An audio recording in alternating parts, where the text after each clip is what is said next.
Hello and welcome to Workout Every Day number 11. Here training full body training session, which is pretty normal for me, and I'm going to give you the rundown of the exercises. It's pretty simple. Okay, 6 exercises at hip full body.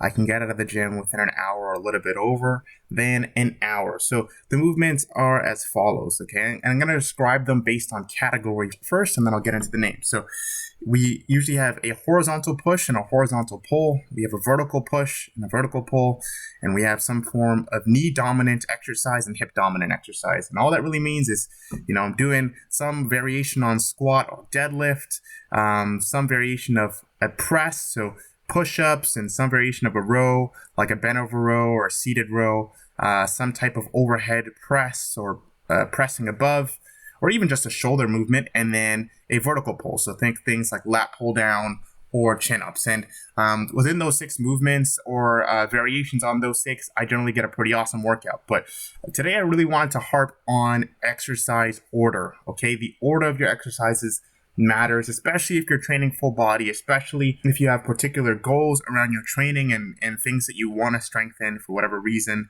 that you might need to. Okay, here's my maybe dumb advice. I would suggest doing the difficult thing, doing the thing that is more important first. Okay, if you really want to grow your chest first, maybe consider putting your chest first in your training. Now, of course, there's certain reasons that you can move all kinds of components over, but let me give you an example of the order not helping you out. Okay, so say for example, you had to do, let's just say a bunch of rows. Like you really want to grow your back, your upper back, and your lat pull down and rows are super important. But for some reason you say, hey, you know what? I'm going to start today's workout with a bunch of deadlifts, like 4 sets of deadlifts, like heavy. And then I'm also going to do some form of walking lunge where I'm also holding weights. Now, I don't know if you realize this, guys, but exercise order really matters, but especially with muscles like the ones in your wrists and your grip strength, that gets taxed a lot, okay? So if you go, and you can try this for yourself, you do a deadlift, you do some walking lunges, you do your lat pull down, then you hit your rows, and you do those with good effort, and you do them intensely, you're going to find that it feels hard to grip on anything, and you're not as effective as you'd like to be, assuming, of course, that your rest periods are not too long in between. And even with a lot of rest periods in between, it really does diminish the amount of peak strength that you would have at the start of your workout. So my suggestion here is that you just order things in a way that doesn't prevent you from being able to do the exercises you want to do, and maybe be a little bit more careful with exercise selection. And another easier example would be something like, doing a crap ton of shoulders and overhead press and then going, okay, I'm going to go train my chest and my push-ups. And well, there might be something to say about, like you fatigue this muscle and maybe now only the chest can activate. I mean, I know there's a lot of theories and a lot of different training methods. I just personally think it's best to organize things so you can limit the amount of fatigue on particular muscle groups. One thing I particularly don't like about being at the gym is just recording my shit. I don't like it. It makes me feel weird that I have this camera and I'm around. I feel like everyone's like, what does that dude have a camera? And I'm like, why the fuck do I have a camera here? But one of the cool things about it really is the fact that I get to check my form on certain movements. Now, as far as gym days and how frequently I'm going to the gym, especially because my focus within, I'd say the past year or two has been trying to learn calisthenics. Really, I'm going to the gym 2 to 3 times a week, especially because for me to get in the gym without a bunch of people potentially running on camera, I have to literally get there at 3 a.m. Even if I get there at 4 a.m., then there's going to be a bunch of people around, and I don't want to disturb them with the camera, So I would rather just do this when nobody else is around. But my gym is quite popular. I don't feel like I was able to go completely all out on every single set. I still feel like I'm easing into how strong I currently am and what I'm able to do, and I find I underestimate myself, and whenever I note that in my mind, I do try and push a little bit harder on the sets. And that is really what each training session is about now. It's about getting more and more comfortable and pushing and pushing and pushing and pushing and seeing, just how much I can take on these sets. And I know it's way more, but I am pretty concerned on technique. You can see me during deadlift going really, really slow, being very, very mindful of things. And a note on deadlift, really, I find deadlift to be, I find that dumbbell deadlift is just a lot more effective for me because the bones in my elbows and the bones in my knees don't really sit very well. I don't know what it was when I was born, but they're fucked up. They don't work properly. They're twisted in this weird way where I cannot fully extend my arms or knees. So my form on a lot of exercises is going to look weird. I've probably mentioned this a billion times. But that's particularly why I prefer to do dumbbell deadlift, just because I don't have to hold on to the bar. I don't have to go that low. I don't have to touch at the ground. I can stop where I'm comfortable, where my back is good, where I don't have to potentially overarch, and then I can just come up. So I would prefer to do dumbbell deadlift. And you might be like, well, why don't you just use a trap bar? You could just use a trap bar deadlift and do trap bar. I would love to, but funny enough, this gym does not have a trap bar. That's pretty crappy.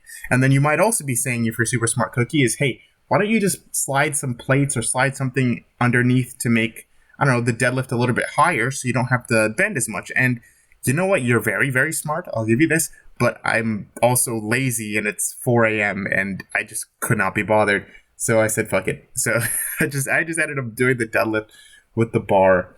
And another movement that I ended up doing was lunges. Now, the lunges, man, I really don't know how I feel about them. What ends up happening is I get very fatigued in my legs way faster than I want to. And because I'm so fatigued, I'm like, okay, well, shit. Sorry, not my legs. I get very fatigued in my hands and my wrists. And particularly because I already did deadlift, I was a bit more exhausted. I was kind of dropping them, and I'm like, damn, me overloading on lunges is very difficult, which is why I feel like maybe doing a variation of Bulgarian split or something else might be more effective for my leg growth. But the reality is I just need to maybe change the tempo, change the weights, play around with it until I feel good. I'm very used to just doing body weight stuff, right? Other than that, all movements that we did felt pretty solid. Nothing felt crazy. I did feel like I had a bit of issue with bracing and keeping my core engaged, which kind of fucking sucked. I